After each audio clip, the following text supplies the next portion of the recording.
Free ice cream. उस रोज़ मैं अपनी दोस्त के साथ वॉक करने गई।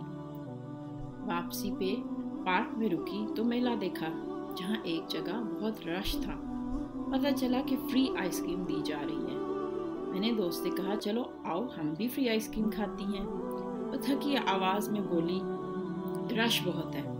मैंने कहा, फ्री में आइसक्रीम भी तो मिलेगी। वो फिर बेजारी से बोली, इतनी लंबी कतार में कौन खड़ा होगा। मैंने कहा, फिर फ्री आइसक्रीम।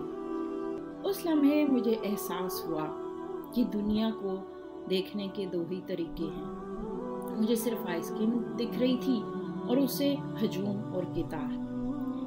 किसी को अपॉर्चुनिटी नज़र आती है और किसी को उस अपॉर्चुनिटी से जुड़े हुए चैलेंजेस।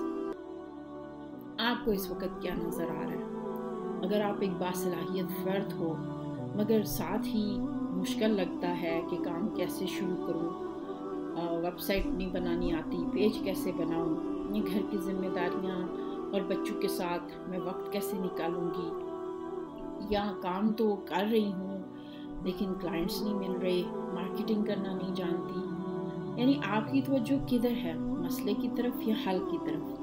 अगर हल की तरफ तवज्जो ज़्यादा है तो आज ही हमारा ग्रुप ज्वाइन करें, जहां तकरीबन हर महीने हम ख़वातीन को फ्री बिजनेस ट्रेनिंग देते हैं।